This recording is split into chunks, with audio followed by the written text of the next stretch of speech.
nagaroon sa ekta-ektaryan lupain. Kaya nga wala na nanonood sa kanila, paulit-ulit lang, paulit-ulit. Okay.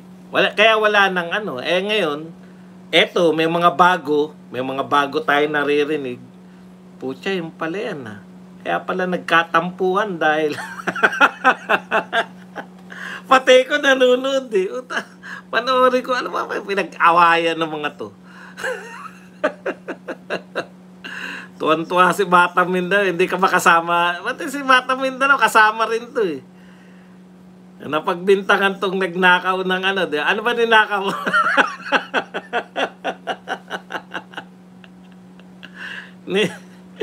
Nagnakaw ka ng costume? Ano ba ka costume yung ninakaw? Puta, baka may ginto yung costume na yun. O, di ba pare-pare yung malalapit yan eh. Inakusahan si Batang Mindanao na nagnakaw ng costume. O di may vlog na si Batang Mindanao, babanatan niya ngayon si ano. Alam niyo yun, hindi na natin kinakailangan makinig pa sa mga naninira kay Champ. Yung mga malalapit kay Champ, sila si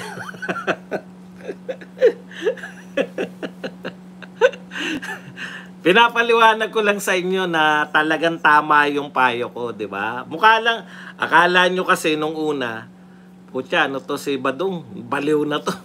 Bakit pinag-aaway? Bakit pinapayuhan yung mga vlogger na mag-away-away? Baliw talaga tong Badong. Hindi po, ano po yan? Kasi ako nagpauso niyan eh, mga real talk. Di ba? Ako nagpauso niyan eh. Ako yung unang mga bumabanat ng mga katotohanan. Dati, alam niyo yung mga sila Pau Salud tsaka yung mga BCCCP, panay mga seryoso lahat. Wala yung mga bumibira. Nung binanatan ko yung mga BCCP na yan, binanatan ko si Pau Salud, na-realize ng mga tao, pwede pala magbanatan sa YouTube, no? Pwede pala magbanatan. Ayun. Tapos nung puta, iba na yung banatan. Dinaig na ako. Murahan na ng murahan eh. Anyways, punta na po tayo sa topic. Ayan, di pa topic yan, nakita nyo naman. Nagbigay lang po ako sa inyo ng ng magandang paliwanag na henyo talaga ako eh. Minsan bumibilib din ako sa aking bumibilib din ako sa utak ko eh, no? Paano ko naisip na dahil sa mag-aaway-away yung mga vlogger, mawawala na ng views yung mga batibot, no? Intro pa lang yan. Puta, may kakayahan ba sila niyan? 17 minutes, intro pa lang. At yung intro na 17 minutes, puta, buhay na yung mga nanonood. Yan mga sinasabi natin. Okay, punta na po tayo dito kay Devin Haney. $400,000 ang penalty. $400,000 penalty na pinataw kay Devin Haney dahil po sa panunulak. Pero ang tagal na, di ba? Ang tagal nun ng panunulak. Ngayon lang po, kalalabas lang po na 400,000. Ako, ang hinala ko dyan, ang dami na po nagtutulakan eh. Nakita nyo po, marami na pong sa mga weigh-in. Si Canelo, may tinulak yan. Kung hindi ako nagkakamali, si Planchata. Si Caleb Planchata. Basta marami na nagtutulakan eh. Bakit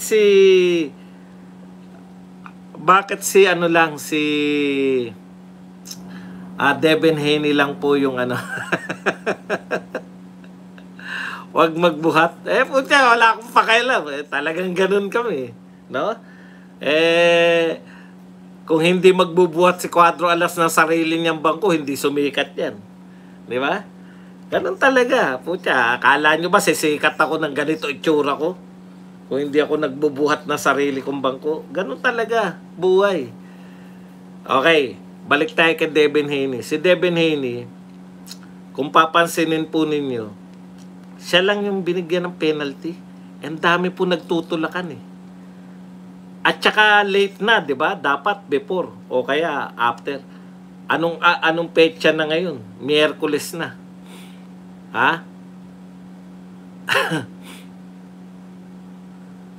Anong petsa na nung pinataw? Alam nyo kung bakit? Ito hinala ko lang. Wala naman akong kadikit dyan sa top rank at saka dyan sa mga commissioner.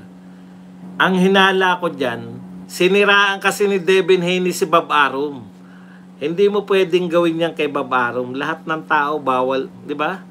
Yung paggalang ng mga boxing, puta, binanata mo si Bob Arum. Ano ba binanat niya kay Bob Arum? Yung sinasabi ni Bob Arum na nanalo si Lomachenko. Sakit na sakit po si Devin Haney. No? Alam nyo, may pangyayari ng ganyan na hindi matanggap ng tao yung nananalo, no? Yung kay Pacquiao tsaka kay Bradley. Puta, sabi nga ni Bradley, muntik na siya magpakamatay. Dahil imbes na matuwa sa kanya, yung parang nagalit. Nagalit sa kanya yung mga tao nung nanalo siya. Sabi nga niya, sana natalo na lang ako. Ang tindi ng epekto kay Bradley, depressed talaga siya. Eto si Haney, dahil mahina utak. Puta, imbis na ma-depress. Lahat, siguro mga 80% ng mga nakakaalam sa boxing. 20% pwedeng kay Haney. O 90% ng mga nakakaalam sa boxing, alam nila talo si Haney. No? Alam nila na talo si Haney. Pati si Bob Arum.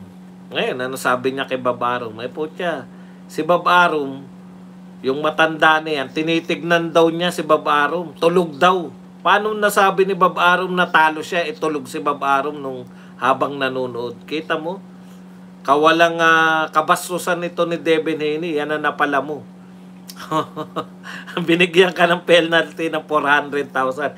Sa dami na nanulak sa mundo ng boxing tuwing weigh-in, ikaw lang ang may penalty na 400,000. Ang tanong ko, mapupunta ba kay Lomachenko yung 400,000? Kasi siya yung nasaktan eh. Sana naman puta, baka i-stib ng mga taga commission eh. Sana naman bigay nyo naman kay Lomachenko yung 400,000. Anyways, yan po yung no? At sinabihan pa po niya ito po, ganito, instead na makakakuha ng simpatya si Devin Haney sa mga binibitawan niya ngayon. Una, yung sinabi niya kay Lomachenko, kay Bob Arum, no? Ulitin lang natin. Ito yung sinabi ni Devin Haney kay Bob Arum. Bob old ass. Kita mo, Bob old ass was asleep all fight. I took a look at him between rounds. O yan, hindi niya matanggap na sinabi ni Bob Arum na ang tunay na nanalo ay si Lomachenko. Bastos eh. Okay, ito pa ang sinabi ni Devin Haney, effing sore loser. Sore loser daw po si Lomachenko. Get this privileged sore loser out of boxing. He makes excuses as he goes. Take your loss like a man and stop crying. It was set up for you to win for the third time in your career and you failed. Tell the commission, give me my 400,000 back for that push. Mainit po ang ulo ni Devin Haney. $400,000. Puta, laking pera nun. Okay, anyways, alam mo, Devin Haney, hindi sore loser si Lomachenko. Hindi nga siya nagwawala nung di ba? Nakita mo ba siya nag-walk out? Nakita mo ba siya nung ini-interview na nagwawala? Yung manager, galit na galit si Klimas. Pero si Lomachenko, inaawat niya yung sarili niya. Hindi naman siguro masama na napaiyak sa sama ng loob si Lomachenko. Kasi alam namin lahat na siya nanalo eh. No? Yung sinasabi mo na stop crying. Pagkatapos ng interview na yun, hindi na nagpa-interview si Lomachenko. Na nagsasabi siya na ako ay tinalo, hindi siya umiikot. Ikaw nga ikot ng ikot, dakdakan ng dakdak ngayon. No? Yan talagang epekto pag ang tao hindi satisfied sa panalo mo. Kinakailangan mong humanap ng katwiran para sabihin na ikaw ang totoong nanalo. Yun ang problema sa pagkapanalo mo, no? Oy, naman kayo, mag-likes kayo. Ang dami nanonood, ayaw nyo mag-likes. Pipindutin nyo lang po yung likes. Ikaw ang manahimik, hindi si Lomachenko. Hindi naman, wala naman ng interview si Lomachenko eh. Naiyak si Lomachenko sa sama ng loob. At hindi siya pa-interview na kagaya mo ngayon. O, yun lang po ang ano natin dyan. Punta na po tayo rito sa isa pang balita. Sa kanya pong Twitter din, pinahayag na ni Ryan Garcia na so ang dami na po, no? Ito po yung mga tao ngayon na nagsabing nanalo si Loma, si Shakur. Nanalo. Ryan Garcia was there and said Loma won. Kershon was there. Bud was there, said Loma won. Sean Porter was there, said Loma won. Reggie said Loma won. Everyone knows Loma won. O, yan po. Ang katotohanan, Devin Haney. Ngayon, para kung ako kay Devin Haney, kaysa dakdakan ng dakdak na binabanata mo si Babarong, binabanata mo si Lomachenko, alam mo kung anong gusto dapat mong gawin? Hamunin mo uli na rematch. Yun talaga ang dapat mong ginagawa. Ikaw na magkusa. O sige, mag-rematch tayo. O, pag sinabi mo mag-rematch tayo, tumanggi si Lomachenko, di absuelto ka na. Pero pag nilabanan ka, di talunin mo ng, di ba? Talunin mo na maayos, hindi yung yun lang yung problema sa iyo, Haney, no? Inuuna mo yung dakdak mo, pero yung kilos mo, sinabi na ng team mo na hindi nyo lalabanan si Loma na rematch eh. Matapang ka sa dakdakan pagdating sa tunay na laban. O anyway, si Ryan Garcia naman, aakyat na po sa 140. Dito po natin makikita yung sinasabi natin na mas malaki pa po kikitain ni Ryan Garcia kaysa rito kay Devin Haney. Wala na po yung zero loss niya. Yun eh, di ba? Pag galing ka ron, check tayo, kahit kayo, manunod pa rin kayo kay Ryan Garcia eh. Yun yung sinasabi natin na hindi po formula sa success yan. Si Ryan Garcia, panonoorin pa rin niya ang tao kahit may talo na.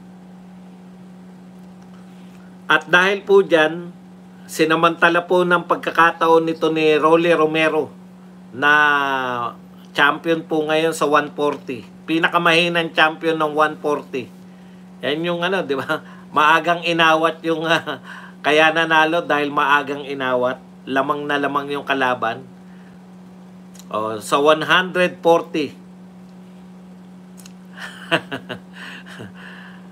ay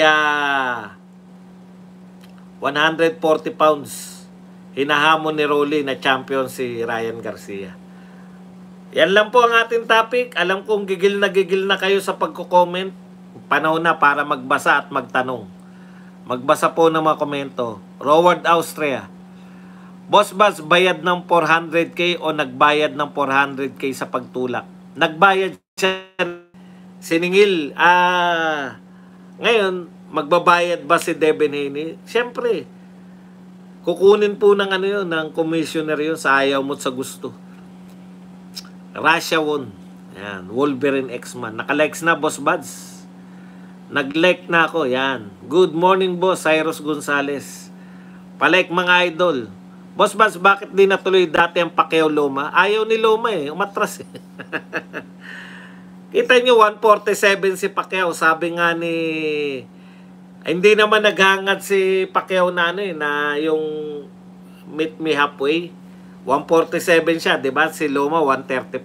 Hindi naman sinabi ni Pacquiao na magkita tayo sa 140. Kahit sa 135, sabi ni Pacquiao, kahit sa 135, lalaban siya eh. Totoo naman, maliit po si Pacquiao sa 147 eh.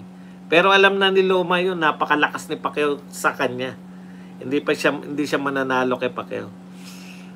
Ano masabi mo, Boss Baz, kay Rendon Labador at Bitag magkasama na sa PIX? Oo nga, parang pinasakay lang tayo ng mga to for the views eh. Talagang mga content creator, mga pinagbubulan nyo lang kami. Kala ko magbabarilan, magsusuntukan, pag nagkita, putya. Wala talaga akong naluma si Loma kay Pacquiao. Shoutout Idol Buds. Alam ko po yan kasi may mga topic po ako noon yan eh. Yung si Loma tsaka si parang hinahamon ni Lomachenko Hinahamon ni Lomachenko si Mayweather eh. Di ba? Pero nung si Pacquiao na, ayaw niya. Sabi nga na, anong uri? May videos ako niya, kinakantsawan ko si Lomachenko. Kasikatan ni Lomachenko nun. Kasikatan nila Pacquiao at Mayweather. Hinahamon niya si Mayweather, pero si Pacquiao, nung si Pacquiao na yung papatol sa kanya, ayaw niya. Eh, alam niya, dudurugin siya ni Pacquiao. Si Mayweather, alam niya matatalo siya kay Mayweather, malamang, pero hindi siya masasaktan. Long time no look, boss. O nga, Edgar Balili. Itong mga unang mga viewers natin, si Edgar Balili.